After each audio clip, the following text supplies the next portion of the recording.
Hola, muy buenas tardes. Vamos a empezar nuestra sesión por respeto a quienes ya están aquí con nosotros. Bueno, pues primero que nada, muchísimas gracias por su asistencia a nuestra sesión de la vocalía de medicina interna del mes de agosto. A nombre del doctor Raúl Pardiñas, nuestro presidente de la Sociedad Médica, les doy la más cordial bienvenida. Y bueno, pues vamos a platicar de un tema que en lo personal, yo creo que muchos de nosotros nos genera pues mucho interés y sobre todo una de las cuestiones a las cuales nos hemos enfrentado en los últimos años es a qué tanto el beneficio desde el punto de vista del paciente, no solamente a nivel cardiovascular, eh, desde el punto de vista de diabetes, sino también a nivel renal, influye. Es decir, a los nuevos medicamentos que han salido al mercado han tenido ya una influencia no solamente a nivel de control de diabetes, sino desde el punto de vista protector renal y cardiovascular. Y para esto, el día de hoy tenemos un ponente extraordinario, que es el doctor Juan Mauricio Vera Certuche. El doctor Certuche, bueno, tiene un currículum extremadamente amplio, pero vamos a resumirlo en dos, tres palabras para tratar de darle la palabra a la brevedad. Él es médico general por parte de la Universidad Autónoma de Aguascalientes. Hizo medicina interna en Instituto Nacional de Nutrición Salvador Subirán. Realizó la especialidad de endocrinología en el mismo instituto y realizó un entrenamiento especializado en lipoproteínas y riesgo cardiovascular en la Universidad de North Texas, y alta especialidad en obesidad y trastornos de la conducta alimentaria en el Instituto Nacional de Nutrición también. Y actualmente se desempeña en la consulta privada aquí en Centro Médico ABC. Eh, bueno, pues sin mayor preámbulo, doctor, por favor. Encantado de estar aquí en la sesión y vamos a hablar de este tema tan interesante que congreso tras congreso, de especialidad tras especialidad, ¿no? O sea, en medicina interna, cardiología, nefrología, endocrinología, ya se empiezan a publicar resultados en diferentes poblaciones con moléculas que iniciaron para tratar pacientes con diabetes, originalmente para lograr buenos controles glucémicos y que nos dieron esta sorpresa de que trataban varios factores que llevaban a complicaciones a pacientes con diabetes. Y de ahí se han ido extendiendo y se han ido haciendo estudios de diferente generación en la cual ya se ha probado incluso en pacientes sin diabetes ciertos beneficios, ¿no? Vamos a hablar de la atención integral del riesgo cardiovascular, función renal y metabólica. Aquí me voy a centrar en pacientes con diabetes tipo 2, por ahí tocaremos algunos estudios que se hicieron en población no diabética también, pero me voy a enfocar principalmente para el paciente con diabetes tipo 2. Conflictos de interés, esta plática pues es de Beringer y recibo honorarios por ella. Bueno, desde la escuela nos han clasificado las complicaciones de la diabetes como micro y macrovasculares. Las macrovasculares son las que últimamente han ido ganando más relevancia. Yo cuando estudié medicina me hablaban de cómo el control de la hemoglobina glucosilada impactaba principalmente en las causas microvasculares y el control de la diabetes, pero la mortalidad cardiovascular y de eventos cardiovasculares se seguía siendo bastante alta y sigue siendo bastante alta en esta población. ¿A qué nos referimos con las enfermedades macrovasculares? Enfermedad cerebrovascular y enfermedad cardiovascular ateromatosa. Y estas han sido los desenlaces que se han buscado cambiar en los estudios de desenlaces cardiovasculares de estas moléculas, ¿no? Se habla de eventos cardiovasculares mayores de 3 puntos, que generalmente son EBC no fatal, infarto no fatal y muerte de origen cardiovascular, ¿no? Estos son los desenlaces que ahorita más vamos a platicar y más vamos a discutir con este tipo de moléculas. De las microvasculares tenemos la retinopatía, la nefropatía y la neuropatía. Ya hay más complicaciones que escrutinizamos en pacientes con diabetes, ¿no? Las últimas guías de la ADA nos piden buscar siempre la esteatosis hepática en esta población, buscar la presencia de fibrosis para prevenir cirrosis y carcinoma hepatocelular, ¿no? Ya cada vez se amplía más el espectro de factores que tenemos que considerar al momento en que atendemos un paciente que tiene diabetes tipo 2 que va a nuestra consulta. vamos a hablar de las cuestiones cardiovasculares porque sabemos que la mayoría de los pacientes con diabetes muere por enfermedad cardiovascular, ¿no? Se calcula en 2021 que 6.7 millones de personas fallecieron por diabetes mellitus y 3 de cada 4 pacientes con diabetes tienen enfermedad cardiovascular, ¿no? La mayoría muere de esta complicación, es la causa más común de mortalidad en esta población, ¿no? ¿Pero por qué? Bueno, la diabetes, como todos sabemos, es un complejo patológico que se origina muchas décadas antes de que el paciente fallezca. Todo empieza por una sobrealimentación que lleva a un depósito ectópico de lípidos. Esto va generando ceramidas y otros mecanismos que agotan los mecanismos antioxidantes intracelulares, favorece la formación de radicales libres y lleva a una disfunción metabólica global, ¿no? Va empezando a nivel del tejido adiposo se crea esta inflamación sistémica que va hacia el hígado, al depósito de triglicéridos intrahepáticos, que lleva a la resistencia a la insulina y la falta de supresión de gluconeogénesis, y esta hiperglucemia y dislipidemia ocasionada por el exceso de glucosa, insulina y triglicéridos es lo que eventualmente va llevando al desarrollo de aterosclerosis y eventos cardiovasculares, ¿no? Pero como ven, este estrés oxidativo y este estado proinflamatorio crónico nos lleva a una disfunción endotelial que llevada a lo largo de los años y las décadas va progresando y va dañando los órganos, corazón, endotelio, riñón, ojos, hígado, bueno, que hay hasta pulmón, ¿no? Que llaman diabético e hipertensión arterial pulmonar asociada a diabetes, o sea, todo el cuerpo se ve afectado por este estado de hiperglucemia y de estado proinflamatorio y disfunción endotelial y nos lleva hacia estos desenlaces que tardan décadas en llegar, ¿no? El infarto al miocardio, insuficiencia cardíaca, la enfermedad arterial periférica, enfermedad cerebrovascular, proteinuria, enfermedad renal crónica y luego se van sumando estas complicaciones. Sabemos que riñón y corazón juegan un papel bastante dependiente el uno y el otro, y cuando uno empieza a fallar, se ve claramente cómo el otro va perdiendo su función progresivamente. Y es que esta disfunción endotelial llevada a lo largo del tiempo nos va a llevar a estas manifestaciones de enfermedad cardiovascular, ¿no? Esto es una corte de 34,000 pacientes seguidos por 5 años con diagnóstico de diabetes tipo 2. ¿Cuáles fueron las manifestaciones de enfermedad cardiovascular principales? Enfermedad arterial periférica, que como ven es una proporción bastante mayor que el de la población que no tiene diabetes tipo 2, insuficiencia cardíaca y angina estable, ¿no? Son las principales manifestaciones de enfermedad cardiovascular en esta población estudiada. Y es que la esperanza de vida se afecta de forma significativa en los pacientes con diabetes tipo 2. Realmente el solo hecho de padecer diabetes te disminuye la esperanza de vida 6 años. Y si tienes diabetes con enfermedad cardiovascular, hasta 12 años disminuye la esperanza de vida, ¿no?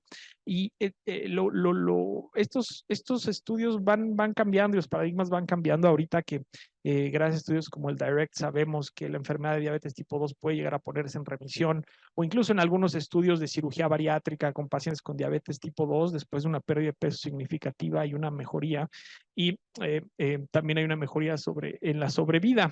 Sin embargo, si los factores que nos llevan a la enfermedad metabólica no se cambian, como el sedentarismo, el tabaquismo, la ingesta de ultraprocesados, etcétera, culmina en estos impactos tan importantes como la pérdida de 12 años de vida, ¿no? Entonces, todo esto da una carga muy, muy alta para el sistema de salud y es algo que nosotros deberíamos de recordar cada vez que vemos un paciente con diabetes tipo 2. Y si bien ha habido tratamientos que han ido demostrando beneficio en el impacto en mortalidad cardiovascular, ¿no? Tenemos las estatinas, tenemos la aspirina, ahora con los nuevos fármacos para tratar la diabetes que han impactado también desenlaces cardiovasculares, ha habido, y ahora con menos adopción del tabaquismo, ¿no? Porque antes era mucho más común en la población el tabaquismo, ha habido una disminución de muertes por enfermedad cardiovascular, tanto en la población sin diabetes como en la población con diabetes.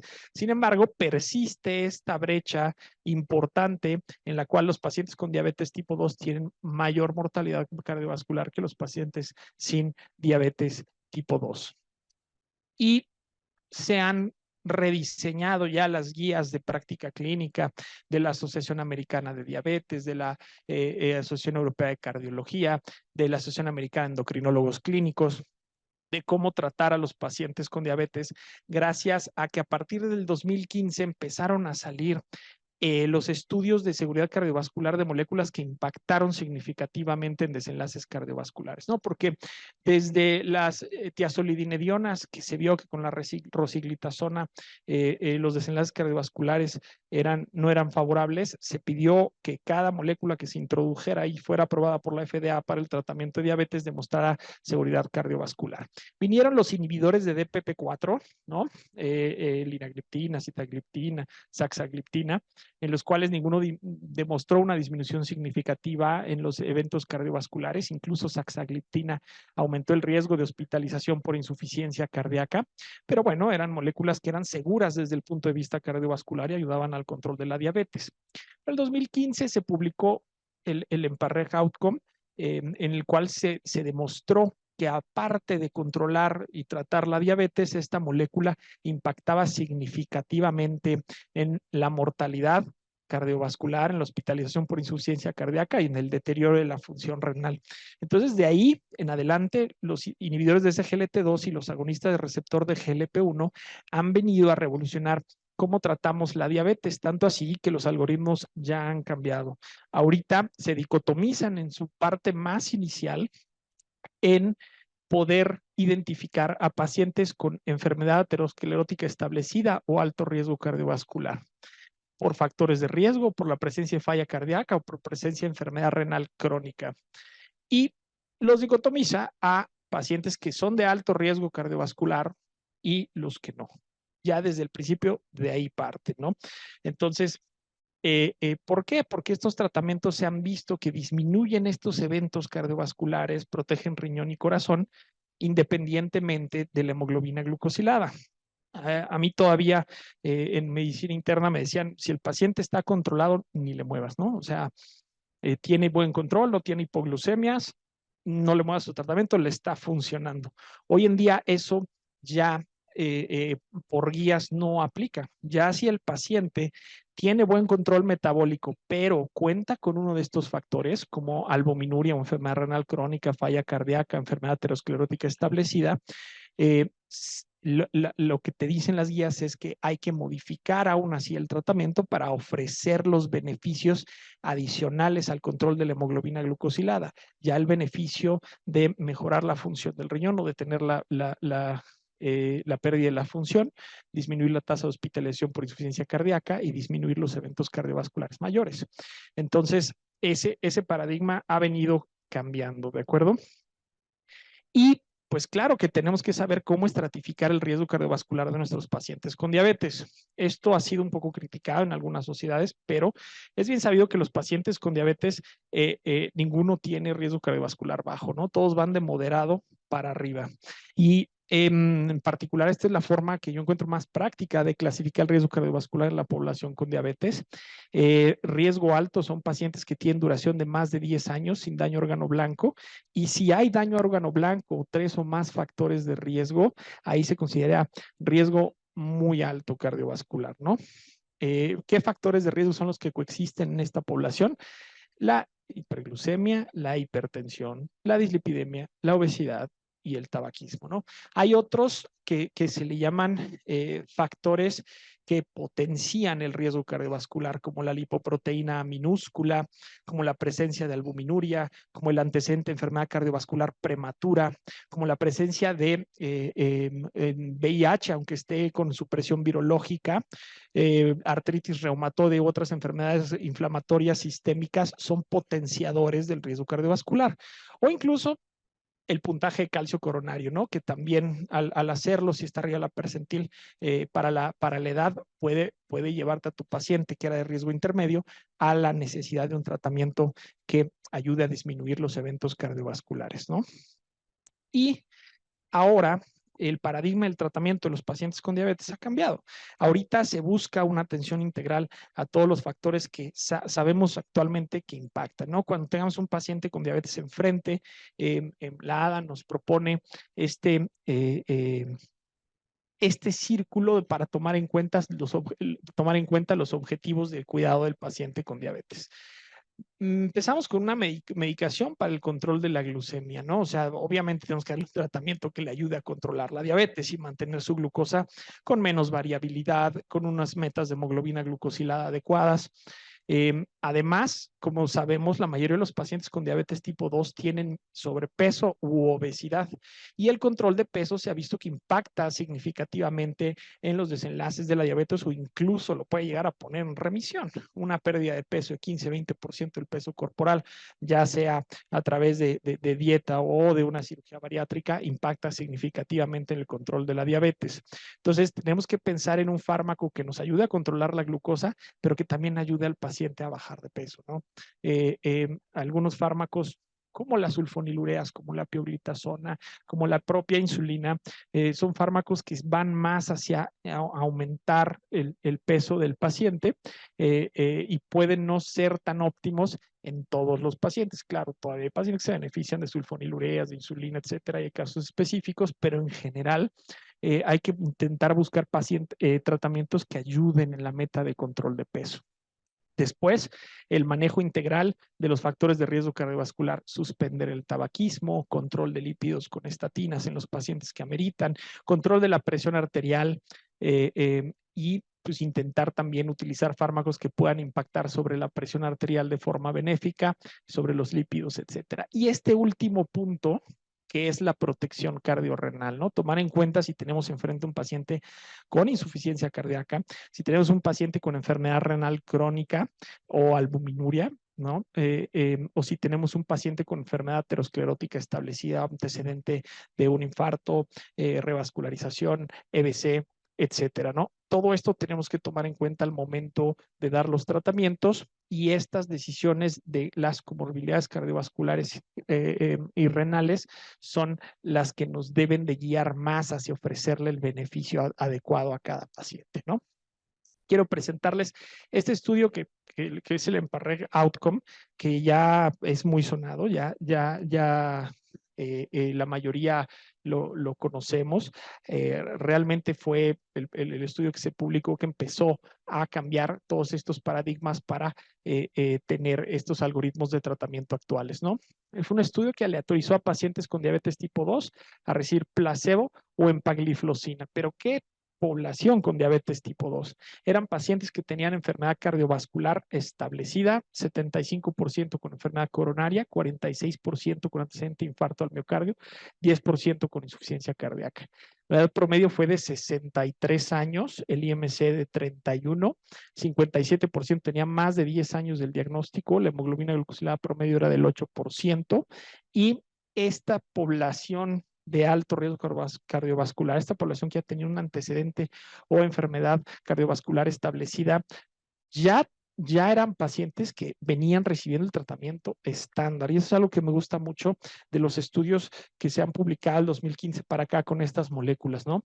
Tanto para enfermedad renal crónica como insuficiencia cardíaca, como para el tratamiento de la diabetes, que una molécula demuestre un beneficio cardiovascular en un paciente que ya viene tratado con 81% tenían hipolipemiantes, 89% tenían aspirina, ya tenían metformina, ya tenían IECA, 2 y beta bloqueadores, te habla de que la molécula realmente está beneficiando. Fueron como los PCSK9 en el caso de los eventos cardiovasculares en pacientes con dislipidemia, ¿no? Que sobre estatinas disminuyó significativamente los eventos cardiovasculares, ¿no? Entonces, sobre estos tratamientos estándar, todavía bajar mortalidad cardiovascular, hospitalizaciones y mejorar lo que vino a demostrar este estudio, que fue el MACE de 3 puntos, acuérdense de infarto no fatal, ese no fatal y mortalidad cardiovascular, 14%. La muerte cardiovascular, 38%. La mortalidad global, 32%. La hospitalización por insuficiencia cardíaca, 35%, y el deterioro de nefropatía, 39%, ¿no? O sea, Esto es algo a tomar muy en cuenta y afortunadamente han venido estas moléculas porque pues tenemos muchos pacientes que pues logramos el control de hemoglobina, glucosidad y lípidos y persiste cierto riesgo residual, y estos fármacos que tienen un mecanismo de acción multimodal nos ayudan a impactar en estos desenlaces independientemente del control de la hemoglobina glucosilada, ¿no? Y esto fue lo que demostró el EMPA-REG Outcome. Aquí les pongo la curva de pacientes con un porcentaje con evento y el tiempo. Los pacientes que recibieron empagliflozina disminuyó el riesgo relativo del evento de forma temprana. Esto es súper importante.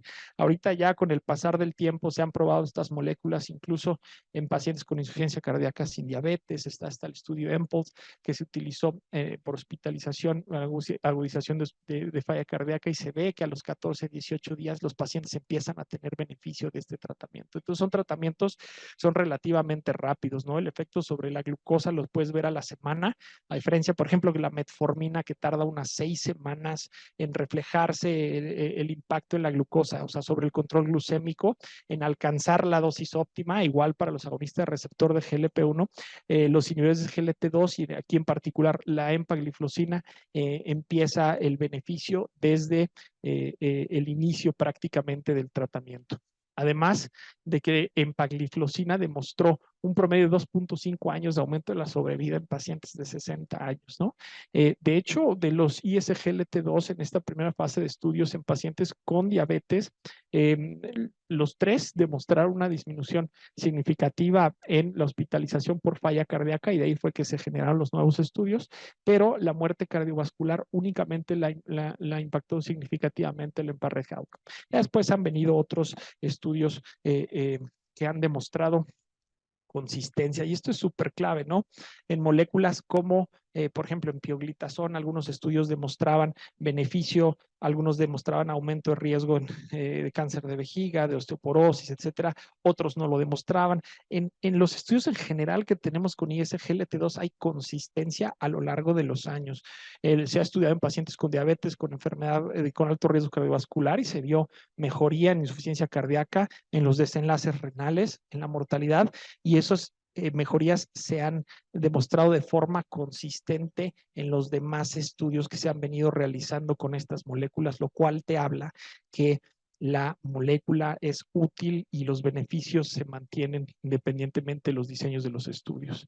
Y es por eso que las guías del 2022 te recomiendan utilizar EMPA-CANA o DAPA en pacientes con diabetes y enfermedad cardiovascular o muy alto riesgo de enfermedad cardiovascular, y EMPA recomendada para reducir el riesgo de muerte, ¿no? En clase 1B, porque EMPA fue la que mostró la disminución de la mortalidad.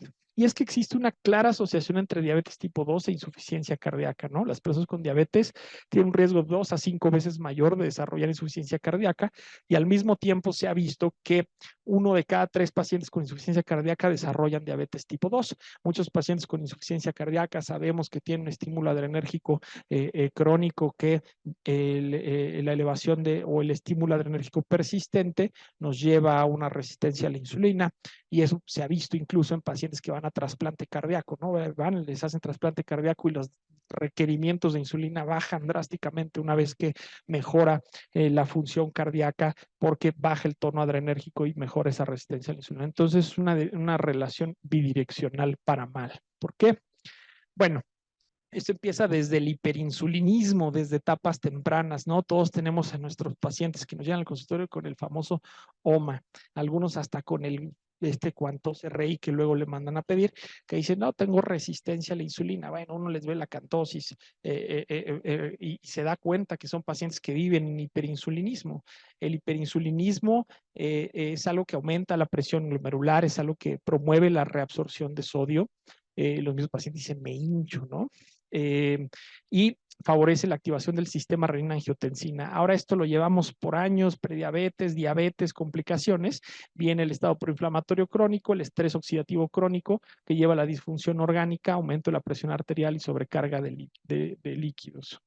Y es que, bueno, el pronóstico es malo después de una hospitalización por insuficiencia cardíaca con fracción de eyección reducida y preservada. Pues la mortalidad está a 75% a 5 años en pacientes que ya han sido hospitalizados por esto.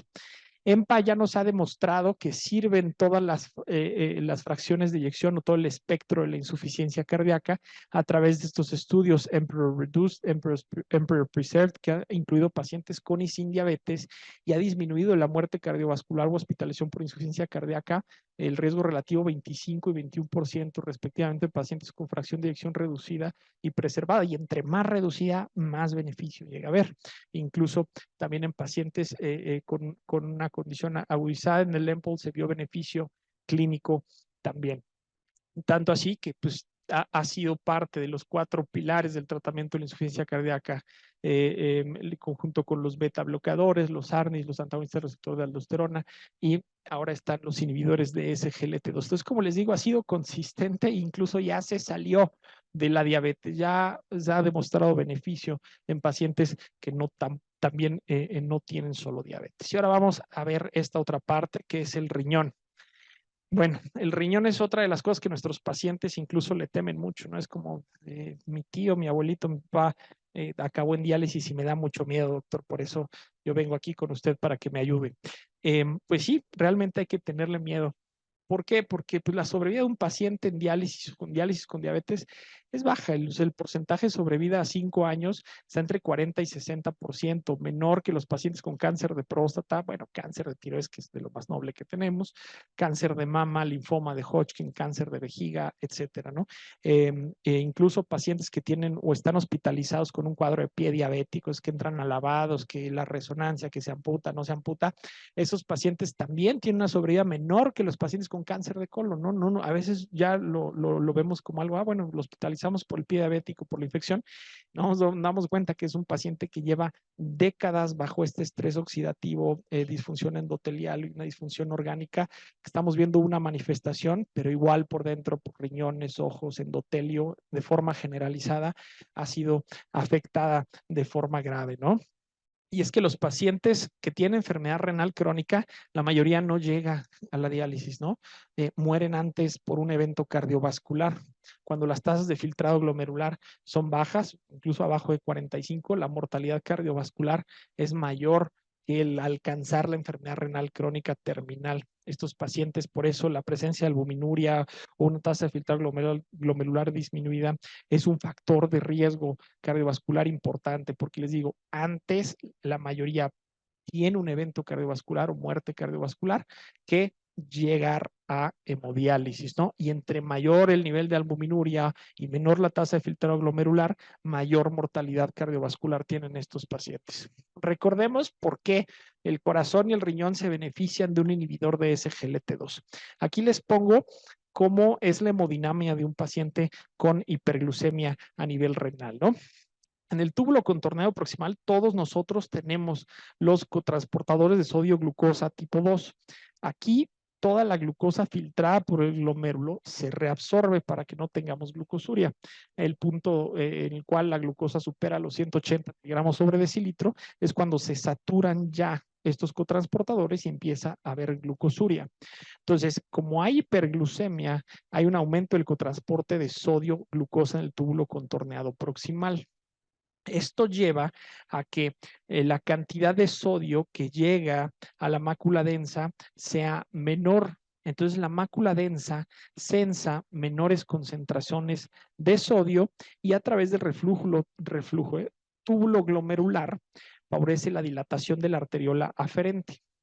Dice, no me está llegando suficiente sodio, necesitamos que haya mayor flujo hacia el glomérulo y vasodilata la arteriola aferente. Bueno, pues si vivimos en un estado de hiperglucemia, hiperinsulinismo y está aumentado el cotransporte de sodio y disminuido el aporte de sodio a la mácula densa, todo el tiempo va a estar dilatada nuestra arteriola aferente y esto va a aumentar de forma crónica la presión glomerular. Al aumentar la presión glomerular, estamos en un estado de hiperfiltración, aumenta la actividad del sistema renina-angiotensina-aldosterona y en el cuadro de la nefropatía diabética que todos aprendimos en la escuela, sabemos que la primera etapa de la disfunción renal viene con una fase de hiperfiltración. Después de la hiperfiltración hay una meseta y después un deterioro progresivo de la tasa de filtrado glomerular acompañado de un aumento exponencial de la albuminuria. Entonces, estas moléculas vinieron literalmente como anillo al dedo, vinieron muy bien a bloquear a los cotransportadores de ese GLT2 en el túbulo contorneado proximal. Si bloqueamos a los cotransportadores de sodio glucosa, pues bueno, va a haber glucosuria, la glucosa va a ir a la orina ya. No sé si a ustedes les ha tocado, pero a mí me han hablado de los laboratorios, doctor, su paciente tiene mucha glucosa en la orina, ¿no? Es peligroso. Realmente ya, o los mismos pacientes ven glucosa en la orina y se alarman, ¿no? De que estoy muy mal, doctor, dígame ya. No, pues realmente es por el mecanismo de acción de estas sustancias. Bloquean esta reabsorción, orinamos más glucosa y al mismo tiempo la entrega de solutos o de sodio a la mácula densa es mayor. Entonces, la mácula densa sensa este aporte de sodio a través del mismo reflejo túbulo glomerular. Hay una vasoconstricción de la arteriola aferente y bloqueamos la hiperfiltración y disminuimos la hipertensión o el aumento de la presión glomerular. Entonces, en un inicio hay una disminución súbita de la tasa de filtrado glomerular, pero esto ayuda a una disminución de la actividad del sistema renina-angiotensina, hay más natriuresis y más glucosuria. ¿Qué tanta glucosuria? 80 gramos al día aproximadamente. Entonces, 80 gramos al día nos puede llevar hasta una pérdida de 300 kilocalorías al día, ¿no? Es bastante, bastante bueno. Y yo lo comento a veces cuando hay algunas clases a recientes o a estudiantes de medicina, les digo, esta es una de las moléculas que realmente los inhibidores de SGLT2 han venido a de verdad deshacerse del problema principal que es el exceso de glucosa en sangre. O sea, lo orinan, se va por el excusado, estás tirando 80 gramos al día y en conjunto con una buena alimentación y actividad física va quedando un balance negativo, el paciente va perdiendo peso y va mejorando su actividad metabólica. No es como la insulina, las sulfonilureas, la pioglitazona, que por su mecanismo de acción, el sustrato glucosa lo convierte en otra cosa y lo guarda, ¿no? Como abajo de la cama cuando está desordenado el cuarto.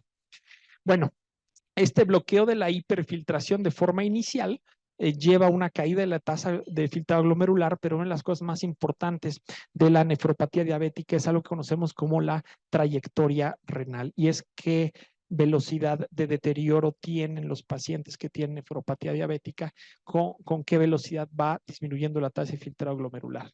Y si damos un ISGLT2, es algo similar a los IECAS o a los ARAS, ¿no? En nefropatía, de que los damos de forma inicial y hay una caída de la tasa de filtrado glomerular y sigue una estabilización de la tasa de filtrado glomerular. Es decir, la trayectoria renal se hace más horizontal y el deterioro es menos abrupto y progresivo que en el grupo placebo. En el estudio Emperor Preserved vimos esta tasa de declive, la tasa de filtrado glomerular de menos 1.25 mililitros minuto en promedio por año en los pacientes que recibían empagliflozina y menos 2.62 mililitros año en los pacientes que recibieron placebo. Entonces, hace más horizontal esta pendiente y hace que la trayectoria renal sea mayor. En los pacientes que en el EMPARREG, desde ahí se empezó a ver la disminución del riesgo relativo de aparición y empeoramiento de nefropatía y la disminución de 46% del riesgo relativo de diálisis, duplicación de creatinina o muerte por causas renales. Entonces, les digo, eso es algo que se ha mantenido en los demás análisis. Hay mucha consistencia en los hallazgos, ¿no?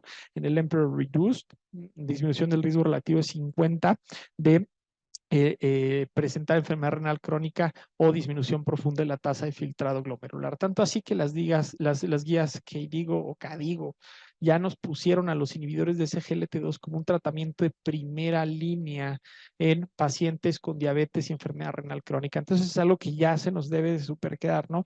Así como están los IECAS ARA12 para la hipertensión en pacientes con diabetes, que nos ayudan a disminuir y a proteger el riñón, los inhibidores de SGLT2 en pacientes que tienen enfermedad renal crónica con diabetes es un must, ¿no? O sea, lo tenemos que estar utilizando por los beneficios que se han demostrado de forma consistente en los estudios clínicos aleatorizados.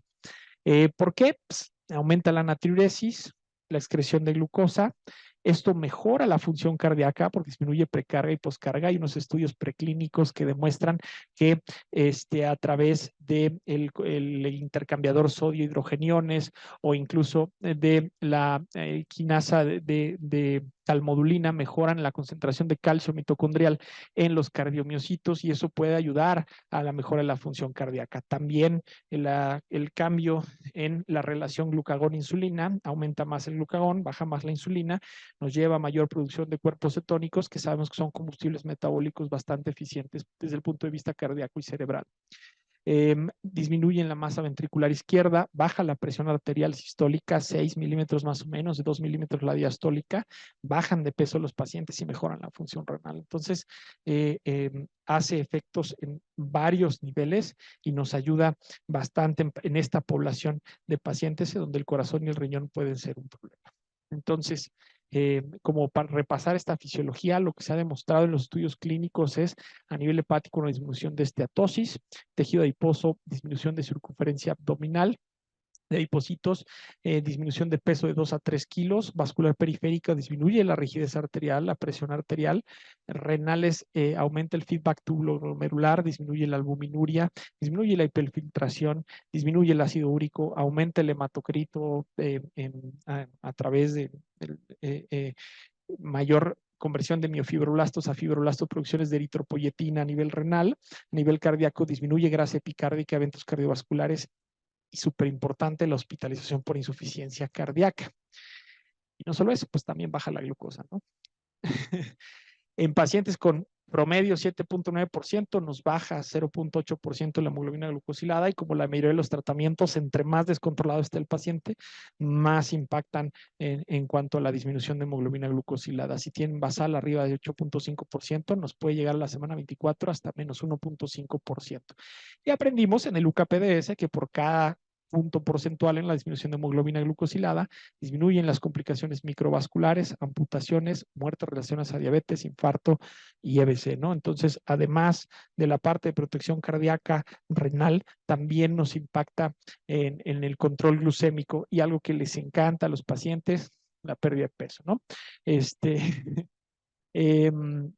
eh, dependiendo del IMC, entre más IMC, mayor pérdida de peso hay con los inhibidores de SGLT2, 2.5 kilos en sobrepeso, en IMC basal arriba de 35, 3.4 kilos a la semana 24 y persiste a la semana 76 hasta menos 4.8 kilogramos, ¿no?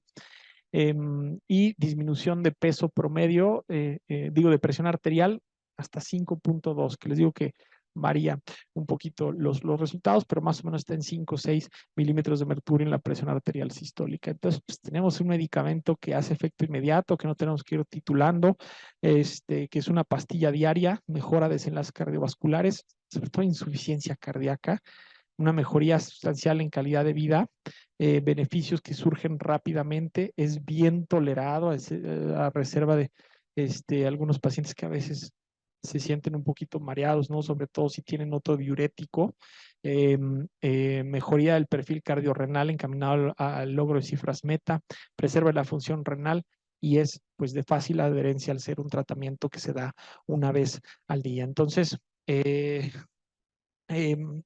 que tratar acorde a guías, hay que tomar en cuenta que estos circulitos no solo están pues, tan bonitos, o sea, todos tienen evidencia científica para estas recomendaciones. Busquemos una medicación que nos ayude para el control glucémico, control de peso, manejo de los factores de riesgo cardiovascular, no solo el manejo glucocéntrico y la protección cardiorrenal. Y en empagliflozina encontramos todos estos factores al mismo tiempo, ¿no? Entonces, los niveles de SGLT2 y aquí en particular la empagliflozina son fármacos que nos van a beneficiar en todos estos aspectos y que fácilmente nos van a ayudar a que nuestro paciente se beneficie y nosotros estemos dando un manejo basado en evidencia. Muchas gracias. No sé si tengan alguna duda.